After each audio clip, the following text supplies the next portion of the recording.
మిత్రులందరికీ నమస్కారం. కొత్త ఆసరా పెన్షన్లు ఎప్పుడు వస్తాయి? పెంచుతామన్నటువంటి ఆసరా పెన్షన్లు 4,000 రూపాయలకు పెన్షన్లు ఎప్పుడు పెరుగుతాయి? వికలాంగులకు 6,000 రూపాయల పెన్షన్ ఎప్పుడు పెరుగుతుంది? ఆ తర్వాత మహాలక్ష్మి పథకంలో భాగంగా మహిళలకు నెలకు 2,500 రూపాయలు ఎప్పుడు వస్తాయి? ఇక్కడ ఇందిరమ్మ ఇళ్లకు సంబంధించి 5 లక్షల రూపాయలు ఎప్పుడు ఇస్తారు, మేము ఇల్లు ఎప్పుడు కట్టుకోవాలి అని ఎదురు చూసేవారు. ఆ తర్వాత రైతు భరోసా కానివ్వండి, రైతు బీమా కానివ్వండి, ఈ పథకాలకు ఎదురు చూసేటువంటి రైతులు, ఆ తర్వాత యువ వికాసంలో ఇచ్చిన హామీల కోసం ఎదురు చూసేటువంటి యువత, వీరందరూ కూడా తప్పకుండా ఈ వీడియోను చూడండి. ఎందుకంటే తెలంగాణ రాష్ట్ర ప్రభుత్వము ఇచ్చినటువంటి 6 గ్యారంటీలలో 5 గ్యారంటీలను అమలు చేశామని స్పష్టం చేస్తుంది. అంటే ఇక మిగిలింది ఒక గ్యారంటీ కదా. అంటే ఇక్కడ ఈ మాట నేను అనడం లేదు, లేటెస్ట్గా మనకు సెక్రటరియేట్లో ముఖ్యమంత్రి గారు క్యాబినెట్ మంత్రులతోటి మరియు ఉన్నతాధికారులతోటి సమావేశాన్ని ఏర్పాటు చేయడం అనేది జరిగింది. ఆ సమావేశంలో ఇక్కడ రైతు రుణమాఫీపై చర్చిస్తూ ఇక్కడ ఇష్టాగోష్ఠిగా ఆల్రెడీ మనం 100 రోజుల్లో ఇచ్చినటువంటి 6 హామీలలో 5 హామీలను నెరవేర్చామని చెప్పారు. అంటే 5 హామీలను నెరవేర్చాము అని చెప్పారు, కానీ ఒకటే హామీ మిగిలి ఉందని మాత్రం చెప్పలేదు. కానీ 6 గ్యారంటీలలో 5 అమలు చేశామంటే ప్రజల్లో ఆలోచన ఏముంటుంది? 6లో 5 అమలు చేస్తే ఇక ఒకటే మిగిలి ఉంటుంది కదా, ఆ ఒకటి ఏంటి అనే డౌట్ అనేది ప్రజలకు ఉంటుంది. అయితే ఈ విధంగా కాంగ్రెస్ పార్టీ ఇచ్చినటువంటి 6 గ్యారంటీలలో ఎన్ని సబ్ గ్యారంటీలు ఉన్నాయి, కాంగ్రెస్ ప్రభుత్వము వాస్తవంగా ఎన్ని గ్యారంటీలను అమలు చేసింది, ఇంకా ఎన్ని గ్యారంటీలను అమలు చేయవలసి ఉంటుంది, ఆ తర్వాత కాంగ్రెస్ పార్టీ ముఖ్యమంత్రి రేవంత్ రెడ్డి గారు పదే పదే అబద్ధాలను చెబుతున్నారా? అంటే ఒక నిజాన్ని కానివ్వండి, ఒక అబద్ధాన్ని కానివ్వండి, ఒక నిజాన్ని అది అబద్ధము అని చెప్పేసి 4 సార్లు 10 సార్లు 100 సార్లు చెప్పినట్టయితే ప్రజలలో ఒక కన్ఫ్యూజన్ అనేది వస్తుంది. అదేవిధంగా ఒక అబద్ధాన్ని ఇది నిజమని 4 సార్లు లేదా 10 సార్లు చెప్పినట్టయితే నిజాన్ని కూడా అబద్ధమని నమ్మే ఆస్కారం అనేది ప్రజల్లో ఉంటుంది. అంటే ఒక నిజాన్ని కానివ్వండి, ఒక అబద్ధాన్ని కానివ్వండి పదే పదే చెప్పడం వల్ల నిజము అబద్ధంగా నమ్మే అవకాశం ఉంది, అబద్ధము నిజమని నమ్మే అవకాశం అనేది ఉంది. ఇదే సూత్రాన్ని ఇక్కడ ముఖ్యమంత్రి రేవంత్ రెడ్డి గారు అమలు చేస్తున్నారని చెప్పేసి ప్రజల నుంచి ఒక టాక్ అనేది వస్తుంది. దీని గురించి పూర్తిగా మన తెలంగాణలో అమలయ్యేటువంటి సంక్షేమ పథకాల గురించి పూర్తి స్థాయిలో ఒక విశ్లేషణను ఈరోజు మీకు ఈ వీడియో ద్వారా అందించడం అనేది జరుగుతుంది. ఈ సంక్షేమ పథకాల కోసం ఎదురు చూసే వారందరికీ ఇది కొద్దిగా అవేర్నెస్ అనేది కనిపిస్తుంది. చాలామంది ఇప్పుడు యూట్యూబ్లో షార్ట్స్కి అలవాటు పడ్డారు. ఒక 10 సెకండ్స్ షార్ట్ చూసి స్కిప్ చేస్తూ ఉంటారు. అది మీ ఇష్టం, కానీ లాంగ్ వీడియో చూడడం వల్ల మీలో పరిజ్ఞానం అనేది పెరుగుతుంది, ఈ సంక్షేమ పథకాలపైన ఒక అవగాహన అనేది కలుగుతుంది. కాబట్టి తప్పకుండా ఎక్కడ స్కిప్ చేయకుండా ఈ వీడియోను మీరు పూర్తిగా చూడండి. ఇక తర్వాత ఇక్కడ ముఖ్యమంత్రి గారికి కానివ్వండి, మంత్రులకు కానివ్వండి, లేదా కాంగ్రెస్ పార్టీ నాయకులకు కానివ్వండి, కింది స్థాయి కార్యకర్తలకు కానివ్వండి ఒక మాట నేను చెప్పదలిచాను. నాకు ఏ పార్టీతో సంబంధం అనేది లేదు, ఏ పార్టీ సభ్యత్వం కూడా నాకు లేదు. నేను మనస్ఫూర్తిగా గుండె మీద చేసుకొని చెప్తున్నాను, నేను చెప్పే ప్రతి ఒక్క విషయం కూడా ప్రజల నుంచి వచ్చినటువంటి ఆలోచనే, ప్రజలు నాతో పంచుకున్నటువంటి విషయాలనే ఈరోజు మీకు ఈ వీడియో ద్వారా తెలియజేస్తాను. ఇక ఆ తర్వాత మీరు కూడా మీ గుండెల మీద చేసుకొని ఒకసారి ఆలోచించండి. నేను చెప్పిన దాంట్లో న్యాయం ఉందా, అన్యాయం ఉందా, నిజం ఉందా, అబద్ధం ఉందా అనేది మీరు మనస్ఫూర్తిగా ఒకసారి ఆలోచన చేయండి. ఓకే ఫ్రెండ్స్, ఇక విషయంలోకి వెళ్దాము. ఇక్కడ మనకు కాంగ్రెస్ పార్టీ అధికారంలోకి రావడానికి 6 గ్యారంటీలను ఇవ్వడం అనేది జరిగింది. ఈ 6 గ్యారంటీలలో మనకు 15 సబ్ గ్యారంటీలు అనేవి ఉన్నాయి. అంటే ఇక్కడ 15 గ్యారంటీలను 6 గ్యారంటీలకు కాంగ్రెస్ పార్టీ కుదించడం అనేది జరిగింది. ఇక్కడ ఈ 6 గ్యారంటీలలో 5 గ్యారంటీలను అమలు చేశామని చెప్పేసి రేవంత్ రెడ్డి గారు లేటెస్ట్గా ప్రకటిస్తున్నారు. ఇంతకుముందు కూడా చాలా బహిరంగ సభల్లో అంటే పార్లమెంట్ ఎన్నికలకు ముందు కూడా అనేక సభల్లో 100 రోజుల్లో 5 గ్యారంటీలు అమలు చేశాము అని చెప్పుకొచ్చారు.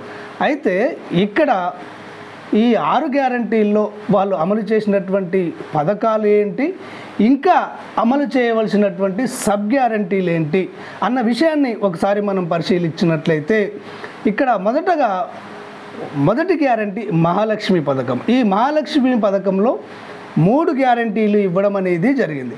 అందులో మొదటిది మహిళలకు ప్రతి నెల 2500 ఆర్థిక సాయం చేస్తామని, ఆ తర్వాత రెండవది 500కే గ్యాస్ సిలిండర్ను అందజేస్తామని, మూడవది ఆర్టీసీలో ఫ్రీ మహాలక్ష్మి పథకంలో ఈ 3 గ్యారంటీలు ఇవ్వడం అనేది జరిగింది.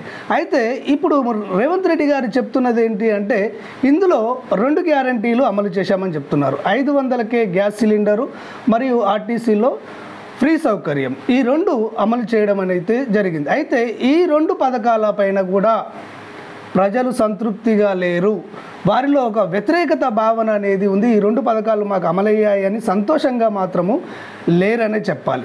ఇక్కడ 500కే గ్యాస్ సిలిండర్ విషయానికి వచ్చినట్లయితే వారు గ్యాస్ తీసుకునే సమయంలో 1000 రూపాయలు చెల్లించవలసి వస్తుంది. కానీ ప్రభుత్వం ఇస్తానన్నటువంటి 500 రూపాయలు వాళ్ళ బ్యాంకులో పడుతున్నాయో పడట్లేదో అర్థం కాని విషయంగా ఉంది అని చెప్పేసి మహిళలు తీవ్రంగా మండిపడుతున్నారని చెప్పవచ్చు. ఇక తర్వాత ఆర్టీసీలో ఉచిత ప్రయాణం, దీనిపైన మహిళలు చాలా తీవ్రమైనటువంటి వ్యతిరేకతతో ఉన్నారని చెప్పవచ్చు. వారు చెప్తున్నది ఏంటి అంటే మేము ఈరోజు పనిచేస్తేనే రేపు మా నోటికాడికి 5000 వెళ్తాయి, అంటే ఈరోజు కష్టపడితేనే మాకు రేపు తిండి దొరుకుతుంది. అలాంటిది మేము పని పాట వదిలేసి తీర్థయాత్రలకు భద్రాద్రికి యాదాద్రికి తిరుక్కుంటా చేరుతామా?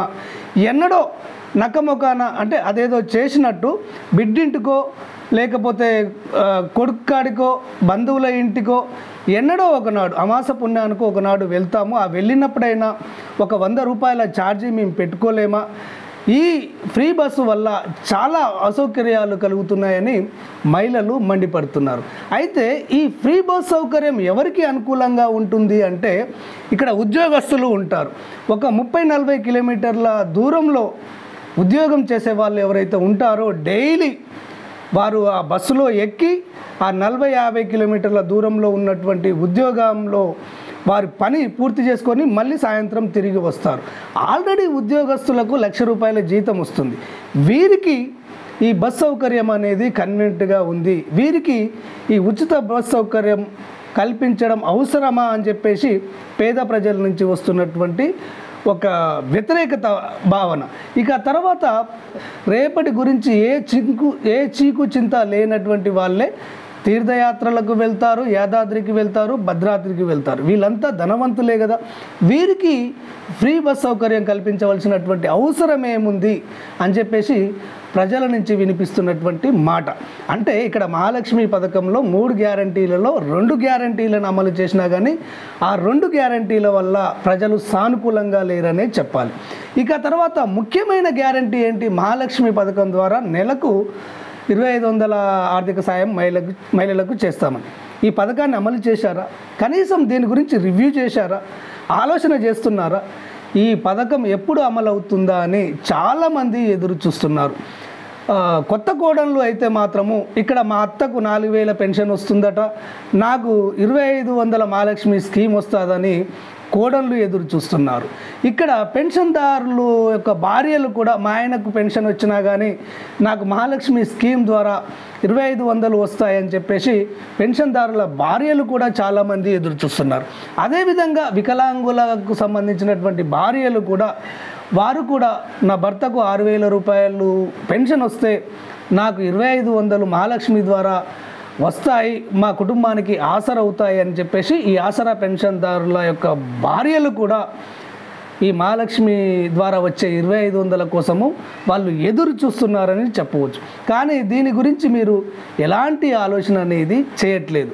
ఇక తర్వాత ఇది మహాలక్ష్మి స్కీమ్. ఈ 3 గ్యారంటీలలో 2 గ్యారంటీలు అమలు చేశారు. ఈ 2 గ్యారంటీల వల్ల ప్రజలు సంతృప్తిగా లేరు. మిగిలినటువంటి ప్రధానమైనటువంటి గ్యారంటీ మహాలక్ష్మి స్కీమ్ను వాళ్ళు పక్కన పెట్టారంటే ప్రస్తుతం అమలు చేయడం లేదు. ఇక తర్వాత 2వ గ్యారంటీ విషయంలోకి వచ్చినట్లయితే రైతు భరోసా. ఈ రైతు భరోసాలో మీరు గుర్తుపెట్టుకోవాల్సింది ఏంటి అంటే ఇందులో 4 సబ్ గ్యారంటీలు ఉన్నాయి. ఈ 4 సబ్ గ్యారంటీలు ఏంటి అంటే రైతులకు ప్రతి సంవత్సరం ఎకరాకు 15,000 రూపాయలు ఇస్తామని. అంటే గత ప్రభుత్వం 10,000 రూపాయలు ఇచ్చింది, మేము 5,000 రూపాయలు అదనంగా పెంచి ఇస్తామని చెప్పారు. ఈ రైతులకే కాకుండా ఇక్కడ కౌలు రైతులకు కూడా 15,000 రూపాయలు ఇస్తామని వారు ఈ గ్యారంటీలో పెట్టడం అనేది జరిగింది. అంటే భూమి లేని రైతులు ఎవరైతే కౌలుకు తీసుకుంటారో వారికి కూడా ఈ 15,000 రూపాయలు ఇస్తామని గ్యారంటీలో పెట్టడం అనేది జరిగింది. ఆ తర్వాత రైతు కూలీలు, అంటే వ్యవసాయానికి సంబంధించినటువంటి పనులు చేసుకునేటువంటి రైతు కూలీలు ఎవరైతే ఉంటారో వారికి కూడా సంవత్సరానికి 12,000 రూపాయలు ఇస్తామని వాగ్దానం చేసింది. ఆ తర్వాత వరి పంటకు 500 రూపాయల బోనస్ను ఫర్ క్వింటాల్కి ఇస్తామని వాగ్దానం చేసింది. అంటే ఈ విధంగా రైతు భరోసాలో 4 సబ్ గ్యారంటీలు ఉన్నాయని చెప్పవచ్చు. ఈ స్కీమ్ గురించి మీరు పట్టించుకున్నారా? రైతులకు 1,500 పెంచారా? కౌలు రైతులకు 15,000 ఇస్తున్నారా? రైతు కూలీలకు 12,000 ఇస్తున్నారా?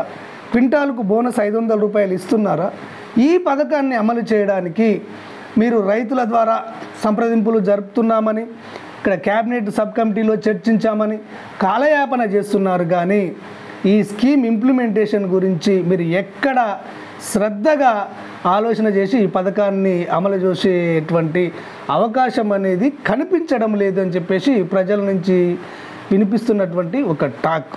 ఇందులో మీరు 2వ గ్యారంటీలో 4 గ్యారంటీలు ఉన్నాయి. 4గిట్లో ఏ ఒక్కటి కూడా మీరు అమలు చేయలేదు.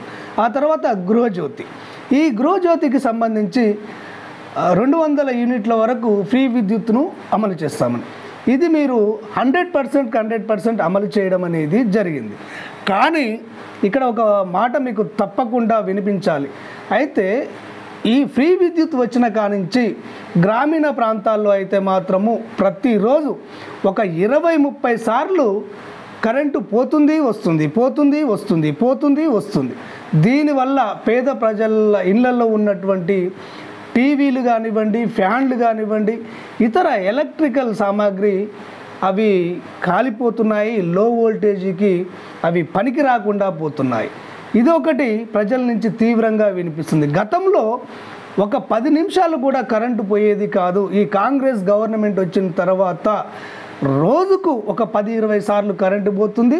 పోయిందంటే ఎప్పుడు వస్తుందో తెలియడం లేదు అని చెప్పేసి గ్రామీణ ప్రాంతాల ప్రజల నుంచి వినిపిస్తున్నటువంటి టాక్. ఇక పట్టణ ప్రాంతాల విషయానికి వస్తే పట్టణ ప్రాంతాల్లో మాత్రం అర్ధరాత్రి 1-2 కరెంట్ను కట్ చేస్తున్నారు. ఆ టైంలో కరెంట్ను కట్ చేస్తే ఇంట్లో ఉక్కపోత, స్లమ్ ఏరియాల్లో కొంతమంది నివసిస్తూ ఉంటారు. ఇంట్లో ఉక్కపోత, దోమలు గడుస్తూ ఉంటాయి. 1 కరెంటు పోయి గంట సేపు కరెంటు రాకుంటే ఆ ఇరుకు ఇళ్లల్లో ఉన్న వాళ్ళు బజారు మీదకి వచ్చి ఒక్కొక్క మాట అంటుంటే ఆ మాట మీరు విన్నట్టయితే మీ చెవుల్లో నుంచి రక్తం కారుతుంది. ఇది వాస్తవం. అర్ధరాత్రి కరెంటు పోయినప్పుడు వారి బాధ ప్రభుత్వాన్ని తిట్టకుండా తిడుతున్నారు. ఇది మీరు గుర్తుపెట్టుకోండి. గతంలో సక్రమంగా కరెంట్ ఇచ్చేవారు, కానీ కాంగ్రెస్ పార్టీ వచ్చిన తర్వాత ఈ కరెంటు సక్రమంగా ఇవ్వడం లేదు. ఎప్పుడు పోతుందో ఎప్పుడు వస్తుందో తెలియటం లేదని చెప్పేసి ప్రజల నుంచి తీవ్రమైనటువంటి వ్యతిరేకత వస్తుంది. మీరు ఈ ఉచిత విద్యుత్ ఇచ్చినటువంటి సానుకూలత కూడా ప్రజల్లో లేదనే చెప్పాలి. ఇక తర్వాత ఇందిరమ్మ ఇండ్లు. ఈ ఇందిరమ్మ ఇండ్లలో మీరు ఇచ్చినటువంటి 3 సబ్ గ్యారంటీలు ఉన్నాయి. ఇక్కడ ఇంటి స్థలం లేని వారికి స్థలంతో పాటు 5 లక్షల రూపాయలు ఇంటి నిర్మాణానికి ఇస్తామని చెప్పారు. ఆ తర్వాత స్థలం ఉన్న వారికి 5 లక్షల రూపాయలు ఇస్తామని చెప్పారు. ఇక తర్వాత ఉద్యమకారులకు 2.5 గుంటల స్థలము ప్లస్ ఇల్లు కట్టుకోవడానికి డబ్బులు ఇస్తామని చెప్పారు. ఈ విధంగా ఇందిరమ్మ ఇళ్లలో స్థలం లేని వారికి స్థలము ప్లస్ డబ్బులు, స్థలం ఉన్న వారికి డబ్బులు, ఇక్కడ ఉద్యమకారులకు స్థలము ప్లస్ డబ్బులు, ఈ విధంగా 3 గ్యారంటీలను ఇందిరమ్మ ఇళ్లలో మీరు ఇవ్వడం అనేది జరిగింది. దీన్ని అమలు చేశారా? ముఖ్యమంత్రి గారు 2-3 మీటింగులో నేను విన్నాను, ఇందిరమ్మ ఇళ్లను గ్యారంటీని అమలు చేశామని. ఏదో ఆదరాబాదరాగా పార్లమెంట్ ఎన్నికల ముందల ఖమ్మంలో వాటిని ప్రారంభించారు. ఒక్కరికైనా ఈ ఇందిరమ్మ ఇల్లు కట్టుకోవడానికి 5 లక్షల రూపాయలు అందజేశారా? ఒక్కరికైనా వీళ్ళకి ఇచ్చామని చెప్పండి, నేను ముక్కునే లెక్క వస్తాను. ఏ ఒక్కరికి కూడా ఇందిరమ్మ ఇళ్లకు సంబంధించి 5 లక్షల రూపాయలు మీరు ఇవ్వలేదు. ప్రజల్ని మోసం చేస్తున్నారు, అమలు చేశామని మోసం చేస్తున్నారు. కానీ మీరు ప్రారంభించారు మాత్రమే, అమలు చేయలేదు. అమలు చేసిన తర్వాతనే దాని గురించి మాట్లాడండి. మీరు ఏ ఒక్కరికి 5 లక్షల రూపాయలు ఇవ్వకుండా, ఏ ఒక్కరికి ఇందిరమ్మ ఇంటిని నిర్మించి ఇవ్వకుండా మేము ఈ గ్యారంటీని అమలు చేశాము అని చెప్పేసి ఎట్లా? అది ప్రజలు ఏ విధంగా అర్థం చేసుకుంటారు? ఒకసారి మీరు విశ్లేషణ చేయండి. ఇక తర్వాత మనకు చేయూత పెన్షన్, ఈ చేయూత పెన్షన్లో మనకు 2 గ్యారంటీలు ఇవ్వడం అనేది జరిగింది. అయితే ఇక్కడ పెన్షన్లను 4,000 రూపాయలకు పెంచుతామని హామీ ఇచ్చారు. ఈ చేయూత పెన్షన్లో భాగంగానే ఆరోగ్యశ్రీ బీమాను 10 లక్షల రూపాయలకు పెంచుతామని హామీ ఇచ్చారు. ఇందులో ఆరోగ్యశ్రీ బీమాను మీరు అమలు చేశారు. కానీ 4,000 రూపాయలకు పెన్షన్లను ఎప్పుడు పెంచుతారు అని చెప్పేసి 40 లక్షల మంది ప్రశ్నిస్తున్నారు. ప్రశ్నించడమే కాదు, రోడ్ల మీదకి వస్తున్నారు. కలెక్టర్ కార్యాలయాల ముందు వికలాంగులు, వృద్ధులు, వితంతువులు, ఒంటరి మహిళలు, గీతా కార్మికులు, చేనేత కార్మికులు వీళ్ళందరూ కలెక్టరేట్ ముందల ధర్నాలు చేస్తున్నారు. ఒకసారి మీరు బయటికి వెళ్ళి చూడండి, గ్రౌండ్ లెవెల్లో ఏం జరుగుతుంది, పేదవాళ్ళు ఎలాంటి ఆలోచనతో ఉన్నారు. వాస్తవంగా అధికారంలో ఉన్న వాళ్లకు కళ్ళు తలకెక్కుతాయి, వాళ్ళు పైకే చూస్తారు. పైకి చూస్తే ఏముండదు, అక్కడ చుక్కలే ఉంటాయి. కిందికి చూడండి, కిందికి చూస్తేనే భూమిలో వజ్రాలు, వైడూర్యాలు, రత్నాలు ఉంటాయి. మీరు కిందికి చూడకుండా పైకి చూస్తే సుక్కలే కనపడతాయి. 5 ఏళ్ల తర్వాత ప్రజలు మీకు సుక్కలే చూపిస్తారు.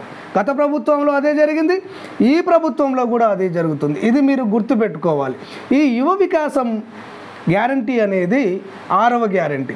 ఈ యువ వికాసంలో 2 గ్యారంటీలు ఉన్నాయి. ఇక్కడ విద్యార్థులకు విద్యా భరోసా కార్డు 5 లక్షల రూపాయల కార్డు అందిస్తామని చెప్పారు. ఎంతమంది విద్యార్థులకు ఇచ్చారు మీరు? ఒకసారి ఆలోచన చేయండి. విద్యా భరోసా కార్డు 5 లక్షల రూపాయల కార్డు ఏ విద్యార్థికి ఇచ్చారు? దీన్ని అమలు చేశారా? ఒకసారి ఆలోచన చేయండి. ఆ తర్వాత ప్రతి మండలంలో ఇంటర్నేషనల్ స్కూల్ ఎన్ని మండలాలలో కట్టారు? ఒక్క మండలంలోనైనా కట్టారా? అంటే ఈ మాట నేను ఎందుకు అడుగుతున్నాను అంటే, మీరు వచ్చి 6 నెలలు దాటిపోయింది, మీకు ఇంకా కొద్దిగా సమయం ఇవ్వవలసి ఉంటుంది. కానీ ఇక్కడ మీరు అన్నదేంటి? ఇచ్చిన 6 గ్యారంటీలలో 5 గ్యారంటీలను అమలు చేశాము అని చెప్తున్నారు. కాబట్టి ఇవన్నీ మీకు గుర్తు చేస్తున్నాం. నేను గుర్తు చేయట్లేదు, ప్రజలు గుర్తు చేస్తున్నారు. మీరు చెప్తున్నది అబద్ధము, మీరు నోరు తెరిస్తే అబద్ధాలతో పరిపాలన చేస్తున్నారని చెప్పేసి ప్రజలు భావించడం అనేది జరుగుతుంది. ఈ విధంగా 6 గ్యారంటీలలో సబ్ గ్యారంటీలను కలుపుకుంటే మొత్తం 15 గ్యారంటీలలో మీరు అమలు చేసినవి ఏంటి అంటే, కేవలం 500 గ్యాస్ ఒకటి, ఫ్రీ కరెంట్ ఒకటి, ఆర్టీసీలో ఉచిత ప్రయాణం ఒకటి, ఆరోగ్యశ్రీ బీమా ఒకటి. ఈ 15 గ్యారంటీలలో మీరు 4 అమలు చేసి అన్నీ అమలు చేశాము, ఒకటే బాకీ ఉంది అన్నట్టుగా మాట్లాడుతున్నారు. అంటే ప్రజల్ని మభ్యపెట్టడానికి మాట్లాడుతున్నారా? ఒక అబద్ధాన్ని ఇంతకుముందే చెప్పాను, ఒక అబద్ధాన్ని 10 సార్లు అదే నిజం అదే నిజం అదే నిజం అని చెప్తే ప్రజలు నమ్మే అవకాశం ఉంటుంది. ఒక నిజాన్ని ఇది అబద్ధం అబద్ధం అబద్ధం అని చెప్తే అది అబద్ధమేమో అని నమ్మే అవకాశం ఉంటుంది. దీనికి సంబంధించినటువంటి ఒక కథ కూడా ఉంది. రేవంత్ రెడ్డి గారు ప్రతి మీటింగ్లో చెప్తూ ఉంటారు కదా, ఇక్కడ పిల్లి శాపనార్థాలకు ఉట్టి ఊడిపడుతుందా అని. అదేవిధంగా మీరు అబద్ధాలు ఆడుతున్నారు, ప్రజల్ని మోసం చేస్తున్నారు. ఒక నిజాన్ని 100 సార్లు అది అబద్ధం అని చెప్పేసి ప్రజల్ని నమ్మిస్తున్నారు. ఒక అబద్ధాన్ని ఇది నిజము అని చెప్పేసి 100 సార్లు చెప్పి వాళ్ళని మభ్యపెడుతున్నారు అని చెప్పడానికి ఒక ఉదాహరణ, ఒక కథ కూడా మీకు చివరిలో వినిపిస్తాను. అది మీరు శ్రద్ధగా వినండి. ఈ విధంగా ఈ ఇచ్చినటువంటి 6 గ్యారంటీలలో 15 సబ్ గ్యారంటీలు ఉంటే మేము 6 గ్యారంటీలు ఇచ్చాము, 6 5 అమలు చేశాము అని చెప్పడము ప్రజల్ని మోసం చేయడం కాదా? ఒకసారి మీరు ఆలోచన చేయండి. గత ప్రభుత్వం కూడా ప్రజల్ని మోసం చేసింది, అదే దారిలో మీరు వెళ్తున్నారు. ఇది మంచిది కాదు. ఇంకా మీకు చాలా టైం ఉంది. మీరు వచ్చి అర్ధ సంవత్సరమే అయింది, ఇంకా మీకు 4.5 సంవత్సరాల టైం ఉంది. ఈ 4.5 సంవత్సరాలలోనైనా మీ పద్ధతిని మార్చుకోండి. ప్రజలకు ఏ అయితే హామీలు ఇచ్చారో హామీలను నెరవేర్చాలనే ఉద్దేశంతో నేను ఈ అగ్రెసివ్ వీడియో పోస్ట్ చేయడం అనేది జరుగుతుంది. ఓకే, ఇక తర్వాత మీరు చేస్తున్నది ఏంటి? ఇక్కడ రైతు రుణమాఫీ. నేను రైతు రుణమాఫీకి వ్యతిరేకం కాదు. రైతు రుణమాఫీ అనేది 6 గ్యారంటీలలో ఉందా? ఒకసారి ఆలోచన చేయండి. 6 గ్యారంటీలలో 5 అమలు చేశామంటున్నారు కదా, మరి రైతు రుణమాఫీ 2 లక్షల రుణమాఫీ అనేది ఏ గ్యారంటీలో ఉంది? ఏ గ్యారంటీలో లేదు కదా. దాన్ని ఎందుకు తెరపైకి తీసుకొచ్చారు? ఆగమేఘాల మీద దీన్ని ఇంప్లిమెంటేషన్ చేస్తాము, ఆగస్టు 15 లోపు 2 లక్షల రుణమాఫీ చేస్తామని చెప్పారు. దేనికోసం చేశారు? ఎవరో ఒకడు అక్కడ మీసాలు దువ్వితే మీరు దువ్వారు. మీరు మీసాలు దువ్వుకొని 31,000 కోట్ల రూపాయలను 2 లక్షల రుణమాఫీకి కేటాయించడం అనేది జరిగింది. ఓకే, రైతు రుణమాఫీకి మీరు 31,000 రూపాయలను కేటాయించినా కానీ పర్వాలేదు. కానీ దీనివల్ల అనేక సంక్షేమ కార్యక్రమాలు కుంటుపడే అవకాశం అనేది ఉంది. ఆసరా పెన్షన్లు సక్రమంగా అందటం లేదు. 5వ తారీఖు ఇవ్వవలసినటువంటి డబ్బులు 20వ తారీఖు తర్వాతనే ఇస్తున్నారు. దీనికి కారణం ఏంటి అంటే, ఇక్కడ ఆసరా పెన్షన్లకు సంబంధించినటువంటి డబ్బులను ఇతర పథకాలకు మళ్లించడం, అడ్జస్ట్మెంట్ చేయడమే. అడ్జస్ట్మెంట్ ఈ వికలాంగుల, వృద్ధుల, వితంతువుల, కళ్ళు లేనోళ్ళ, కాళ్ళు లేనోళ్ళ, భర్త చనిపోయిన వాళ్ళ, భర్త వదిలిపెట్టేసిన వాళ్ళ, వీళ్ళందరి పైసలు తీసుకువెళ్ళి మీరు రైతు రుణమాఫీకి పెడుతున్నారు. ఆ తర్వాత ఎప్పుడో అడ్జస్ట్మెంట్ అయినప్పుడు మీ దగ్గరికి డబ్బులు వచ్చినప్పుడు ఈ ఆసరా పెన్షన్దారులకు 20 తారీఖు 25 తారీఖు ముస్టేసినట్టు ఇస్తున్నారు. అలా కాదు. ఒకసారి ఆలోచన చేయండి. మీరు 1వ తారీఖు నాడు ఉద్యోగస్తులకు జీతాలు ఏ విధంగా అయితే అందజేస్తున్నామని గొప్పలు చెప్పుకుంటున్నారో, అదేవిధంగా పెన్షన్దారులకు కూడా, వికలాంగులకు, వృద్ధులకు, వితంతువులకు, ఈ విధంగా బతకలేని వారికి, జీవితంలో ఓడిపోయినటువంటి వారికి, పేదలకు, నిరుపేదలకు 1వ తారీఖునే మీరు పెన్షన్లు అందించినట్టయితేనే మీ మీద గౌరవం అనేది ఏర్పడుతుంది. పెంచుతామన్నటువంటి పెన్షన్లు పెంచినట్టయితేనే మీ ప్రభుత్వం పైన విశ్వాసం అనేది కలుగుతుంది. ఒకసారి ఆంధ్ర వైపు చూడండి. అధికారంలోకి వచ్చినటువంటి మరుసటి రోజే పెన్షన్ల పెంపుకు సంబంధించినటువంటి పెన్షన్ దస్త్రాలపైన వాళ్ళు సంతకం చేయడం అనేది జరిగింది. అన్నట్టుగానే 18 రోజుల్లో వారిచ్చే పెన్షన్లు డబల్ చేశారు. కానీ మీరు మాత్రము 7 నెలలు దాటుతున్నా కానీ దాని గురించి ఏ రోజు రివ్యూ చేయలేదు. అసలు పెన్షన్లు పెంచే ఆలోచన మీకు ఉన్నట్టుగా కూడా ఏ రోజు బయటపడలేదు.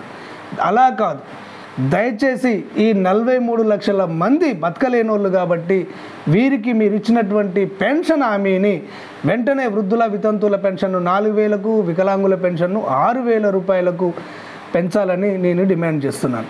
ఇక రుణమాఫీ విషయంలో, రుణమాఫీ అనేది ఇక్కడ గ్యారంటీలలో లేదు కదా అంటే మీరు ఒకటి అనొచ్చు, రైతు డిక్లరేషన్లో ఉంది కదా అని. ఓకే, రైతు డిక్లరేషన్లో మీరు హామీ ఇచ్చారు 2 లక్షల రుణమాఫీ చేస్తామని. అదేవిధంగా మరి బీసీ డిక్లరేషన్లో కొన్ని హామీలు ఇచ్చారు కదా, ఎస్సీ డిక్లరేషన్లో కొన్ని హామీలు ఇచ్చారు కదా, ఎస్టీ డిక్లరేషన్లో కొన్ని హామీలు ఇచ్చారు కదా. మరి వాటి సంగతి ఏంటి? ఒకసారి చెప్పండి, వాటి సంగతి ఏంటి? ఇప్పుడు మీరు బీసీ డిక్లరేషన్లో ఇచ్చిన హామీలు ఒకసారి గుర్తు చేయమంటారా? బీసీలకు, ఇక్కడ సాకలోళ్లకు, మంగళోళ్లకు, కుమ్మరోళ్లకు, కమ్మరోళ్లకు మండలంలో సెంటర్లో ఒక 50 దుకాణాలకు సంబంధించినటువంటి కాంప్లెక్స్లను నిర్మించి వారికి ఉచితంగా అందజేస్తాము. ఆ షాపులలో వారికి వృత్తికి సంబంధించినటువంటి పనులు చేసుకోవచ్చు అని చెప్పారు. ఏ మండలంలో ఎన్ని షాపింగ్ కాంప్లెక్స్లు కట్టారు? ఎంతమంది సాకలోళ్లకు, మంగళోళ్లకు, కుమ్మరోళ్లకు, కమ్మరోళ్లకు ఇచ్చారు? ఒక్కసారి ఆలోచన చేయండి. ఈ విధంగా ఇప్పుడు బీసీలకు 50 సంవత్సరాలకే పెన్షన్లు ఇస్తామని చెప్పారు. ఎంతమందికి బీసీలకు 50 సంవత్సరాలకే కొత్త పెన్షన్లు ఇచ్చారు? బీసీ డిక్లరేషన్లో ఇవి ఉన్నాయి కదా, ఎస్సీ డిక్లరేషన్లో కొన్ని ఉన్నాయి కదా.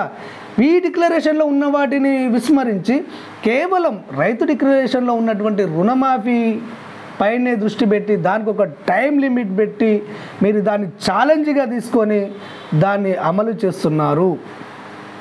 ఈ అమలు చేయడానికి కారణం ఏంటంటే మీ పౌరుషాలు, మీ పంతాలు, మీ పట్టింపులు. కానీ ఇందులో పేద ప్రజల ప్రయోజనం అనేది ఉందా? ఒకసారి ఆలోచన చేయండి. ఎవరికి 2 లక్షల రుణం ఇస్తారండి? ఏ బ్యాంక్ వాడు ఇస్తాడు? ఒకసారి ఆలోచన చేయండి. ఒకసారి మీరు ఎంక్వైరీ చేయండి. 2 ఎకరాలు ఉన్న రైతుకి 2 లక్షల రుణం ఇస్తారా? 3 ఎకరాలు ఉన్నోడికి 2 లక్షలు ఇస్తారా? 5 ఎకరాలు ఉన్నోడికి 2 లక్షలు ఇస్తారా? ఏ బ్యాంక్ వాడు ఇచ్చేది చెప్పమనండి. అసలు బ్యాంకు వాళ్ళు చేస్తున్నది ఏంటి అంటే ఒక ఎకరానికి 30,000 35,000 రుణం ఇస్తారు. 2 ఎకరాలు ఉన్న రైతుకు 60,000 వస్తుంది. 4 ఎకరాలు ఉన్నోనికి 1,20,000 వస్తుంది. 5 ఎకరాలు ఉన్న రైతుకి 1,50,000 వస్తుంది. మరి 2 లక్షల రుణం ఎవరికి వస్తుంది అంటే 10 ఎకరాల పైన ఉన్నోడికే 2 లక్షల రూపాయల రుణం అనేది బ్యాంకులు ఇవ్వడం అనేది జరుగుతుంది. ఈ 10 ఎకరాల భూమి ఉన్నోడికి రుణమాఫీ చేయవలసినటువంటి అవసరమే ఉంది. అయితే ఈ విధంగా మీరు ఇచ్చినటువంటి గ్యారంటీలలో ఒక 4 గ్యారంటీలను అమలు చేసి 11 గ్యారంటీలను పక్కన పెట్టేసి అన్నీ పూర్తి చేశాము, ఇక ఇవ్వవలసింది ఏమీ లేదని చెప్తున్నారు. ఇది కరెక్ట్ కాదు ముఖ్యమంత్రి గారు. చివరిగా మీకు ఒకటి చెప్తానన్నాను, ఆ కథ కూడా వినిపిస్తాను. అంటే ఒక అబద్ధాన్ని నిజమని నమ్మించడం ఎలా, ఒక నిజాన్ని అబద్ధమని నమ్మించడం ఎలా అనేది ఈ కథ యొక్క సారాంశం. అంటే ఒక గ్రామంలో ఒక పంతులు ఉండేవాడు, అంటే పూజారి ఉండేవాడు.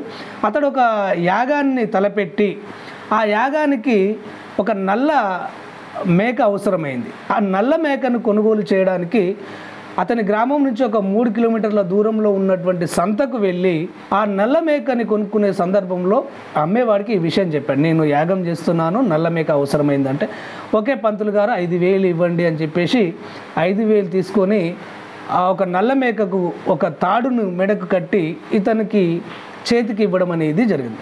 ఈ తతంగం అంతా జరుగుతుంటే ఒక 4 దొంగలు ఆ సంతలో, ఎప్పుడు ఏ సంతలోనైనా కొంతమంది దొంగ నా కొడుకులు ఉంటారు, 4 దొంగలు ఇదంతా చూశారు. ఏ విధంగానైనా ఈ పంతులు గారి నుంచి ఈ మేకను దుబ్బేయాలి, కొట్టేయాలి, అంటే అతన్ని కొట్టో అతన్ని చంపో అతని మీద దౌర్జన్యం చేసో ఆ మేకను కొట్టి కోసుకొని తినాలని కాదు, తనకు తానుగా ఆ మేకను వదిలేసి పంతులు గారు వెళ్ళిపోవాలి. ఆ విధంగా మనం చేయాలి. అతను వదిలిపెట్టేసిపోయినటువంటి మేకను మనం కోసుకొని తినాలి. దీనికోసం వాళ్ళు ఒక ప్రణాళికను తయారు చేసుకున్నారు. అయితే ఈ పంతులు మేకను తీసుకున్నాడు. వాళ్ళ ఊరు ఒక 3 కిలోమీటర్ల దూరంలో ఉంటుంది సంత నుంచి. ఆ 3 కిలోమీటర్ల దూరం ఆ మేక తాడును పట్టుకొని వెళ్తున్నాడు. వీళ్ళు ఏం చేశారు, దొంగలు ఒక ప్లాన్ వేసుకొని 1/2 కిలోమీటర్కు ఒకటి చొప్పున కాపేసి కూర్చున్నారు. వాళ్ళ ప్లాన్ వాళ్ళకు ఉంది. అయితే ఇక్కడ పంతులు గారు వెళ్తున్నారు. ఒక 1/2 కిలోమీటర్ దూరం వెళ్ళగానే ఫస్ట్ దొంగ ఎదురయ్యాడు. నమస్కారం పంతులు గారు అనగా, నమస్కారం నమస్కారం నమస్కారం, ఏంటి మీరు నల్ల కుక్కకు తాడు కట్టుకొని తీసుకుపోతున్నారు ఏంటంటే, ఒరే అప్రాచుడు అది కుక్క కాదురా, అది మేక అన్నాడు. ఊకోండి పంతులు గారు, వేరెవరైనా చూస్తే నవ్వుతారు, మీరు బ్రాహ్మణులు, అసలు కుక్కని ముట్టుకోవచ్చునా మీరు, పైగా కుక్కకు తాడు కట్టి మరీ తీసుకుపోతున్నారు, ప్రజలు చూస్తే నవ్వుతారంటే పోరా అది మేక అంటుంటే కుక్క అంటామని చెప్పేసి అతనికి కసిరిచ్చారు. కానీ కొద్దిగా ఒక 5% మనసులో ఏదో మెదిలింది. ఇంకొక 1/2 కిలోమీటర్ దూరం వెళ్ళగానే ఒక అతను అక్కడ పక్కనే కంప చెట్లు కొడుతున్నట్టు, గొడ్డలతో కంప చెట్లు కొడుతున్నట్టు ఒక కూలీగా నటిస్తూ రోడ్డు మీదకి వచ్చి పంతులు గారు నమస్కారం అన్నారు. నమస్కారం నమస్కారం అనగానే ఏదో యాగం చేస్తున్నారట కదా, ఏదన్నా పనుంటే మమ్మల్ని పిలవండి అంటే తప్పకుండా పిలుస్తాను అని చెప్పాడట. సరే కానీ పంతులు గారు మీకు ఏమన్నా మతి చెడిందా, నల్ల కుక్కకు తాడు కట్టి మరి తీసుకెళ్తున్నారు ఎందుకు అన్నారట. ఒరే ఇది కుక్క కాదురా, ఇది మేక, మీ కళ్ళు దుబ్బయ్యాయేంటి అంటే, ఊకోండి పంతులు గారు, కుక్కకు తాడు కట్టి తీసుకుపోతున్నారు, మాకే మళ్ళీ ఇది మేక అని చెప్తున్నారు, మీలాంటి వాళ్ళు అబద్ధం ఆడకూడదండి, అది కుక్కే అన్నాడట. హే పోరా అని చెప్పేసి అన్నాడు. అరే వాడట్లనే అన్నాడు, వీడట్లనే అన్నాడు, హే అని చెప్పేసి ఇంకా కొద్దిగా దూరం పోయాడట. ఒక 1/2 కిలోమీటర్ దూరం పోగానే ఒకతను సైకిల్ మీద వస్తున్నట్టు నటించి పంతులు గారిని చూసి దిగాడట. నమస్కారం అయ్య గారు అనగానే నమస్కారం అన్నారట. ఇదే విధమైనటువంటి కుశల ప్రశ్నలు వేశారు. యాగానికి ఏదన్నా ఉంటే మాకు చెప్పండి, మేము ఏ పనులైనా చేస్తామని చెప్పారు. ఈ మాటలు అయిపోయిన తర్వాత పంతులు గారు కుక్కకు తాడు కట్టుకొని తీసుకెళ్తున్నారంటే, అరే నువ్వు కూడా ఇది కుక్కే అంటావేంద్రా, ఇది మేకరా అని చెప్పగానే, ఊకొండయ్య గారు మీరు బ్రాహ్మణులు, కుక్కకు తాడు కట్టుకొని ఊళ్ళోకి తీసుకపోతే మిగతా బ్రాహ్మణులు ఏమంటారు, మీకు మతి లేదంటారు, దాన్ని వదిలేసేయండి అంటే, అరే తిక్కలోడా అది మేకరా కుక్క కాదు అని చెప్పేసి అన్నాడట. ఇక మీ ఇష్టం అయ్య గారు, నేను చెప్పాను అన్నాడట. అని పోగానే ఈతని అనుమానం కొద్దిగా డబల్ అవుతూ వెళ్తుంది. ఇక చివరిగా ఒకతను తెల్లబట్టలు వేసుకొని ఒక పెద్ద మనిషి మాదిరి ఎదురయ్యి పంతులు గారు నమస్కారం అనగానే, వాస్తవంగా పూజారులకు పంతులకు ఎవరైనా కానీ చేతులెత్తి దండం పెడతారు. ఈ పెద్ద మనిషి కూడా 4వ వాడు దొంగ. ఈ పెద్ద మనిషి కూడా నమస్కారం పెట్టగానే నమస్కారం అనగానే, అయ్యగారు యాగం చేస్తున్నారంట, ఏదన్నా అవసరం ఉంటే కబురు చేయండి, మా వాళ్ళు కానీ నేను కానివ్వండి మీకు సహాయ సహకారాలు అందిస్తామంటే, ఓకే అండి అన్నారు. సరే కానీ మీరు యాగానికి ఒక మేక అవసరమని నేను విన్నాను, కానీ మీరు కుక్కను పట్టుకపోతున్నారేంటి, మరి పైగా నల్ల కుక్కని దానికి తాడు కట్టి మరీ తీసుకుపోతున్నారు అనగానే, నువ్వు కూడా ఇది కుక్కే అంటున్నావా, ఇది కుక్క కాదా మేక, 5,000 రూపాయలు పెట్టి సంతలో కొనుక్కొస్తున్నాను అంటే, ఊకొండయ్య గారు మిమ్మల్ని కూడా మోసం చేసిండు, అది కుక్క మేక కాదు, అనవసరంగా కూడా 5,000 రూపాయలు మీ కాడ దొబ్బారు అని చెప్పేసి అనగానే, కన్ఫర్మ్ నలుగురు ఇది కుక్కే అన్నారు, నేనే మోసపోయినట్టున్నానని చెప్పేసి చిట్ అని చెప్పేసి ఆ తాడును వదిలేసిండు. ఆ మేక ఎటో ఉరికింది. అంటే ఇక్కడ ఒక నిజాన్ని నలుగురు కలిసి అది అబద్ధమని నమ్మించి పూజారిని భ్రమింపజేసి ఆ మేకను వదులుకునే విధంగా చేశారు. అదేవిధంగా ఒక అబద్ధాన్ని కూడా ఇది నిజమని నలుగురు చెప్తే ప్రజలు భ్రమపడే అవకాశం అనేది జరుగుతుంది. ఈ విధంగానే రేవంత్ రెడ్డి వ్యవహరిస్తున్నారు అనే ఒక విమర్శ కూడా ప్రజల్లో ఉంది. దీనికి మీరే ఆత్మపరిశీలన చేసుకోవాలి. మీరు మాట్లాడుతున్నటువంటి మాటలకు, మీ పరిపాలనకు ఎలాంటి పొంతన అనేది కుదరటం లేదు. మీ ప్రభుత్వం అసలు పరిపాలననే ప్రారంభించలేదనే అభిప్రాయం అనేది ప్రజల్లో ఉంది. అన్యదా దీన్ని మీరు పాజిటివ్గా తీసుకోండి, ఒక సద్విమర్శగా తీసుకోండి. ఒక సద్విమర్శ అనేది పాలనలో మార్పులను తీసుకురావడం అనేది జరుగుతుంది, మనుషులలో అయితే పరివర్తనను తీసుకురావడం అనేది జరుగుతుంది. కాబట్టి ఇంకా మీకు చాలా సమయం ఉంది. ఇంతకుముందే చెప్పాను, మీరు ఇచ్చినటువంటి హామీలు ఏవైతే ఉన్నాయో వాటిని నెరవేర్చి ప్రజలలో మంచి పేరు తెచ్చుకోండి. లేనట్లయితే 10 సంవత్సరాలు పరిపాలించి మేము తెలంగాణకు జాతిపితలము, అసలు మా అంత పోటు మనగాడే లేడు, మేము చెప్పిందే వేదం, మేము చేసిందే చట్టం, మేము రాసిందే రాజ్యాంగం అన్నట్టు పరిపాలించిన వ్యక్తులను కూడా ప్రజలు ఎక్కడుంచారో తెలుసు కదా, మీకు అదే ఎదురవుతుంది. కాబట్టి కళ్ళు తెరవండి, ప్రజలు ఏమనుకుంటున్నారో వినండి, ప్రజల మనసులో ఏముందో తెలుసుకోండి, వాళ్ళకు కావలసినటువంటి వాటిని సమకూర్చి మంచి పరిపాలకుడిగా మీరు పేరు తెచ్చుకోండి. ధన్యవాదాలు.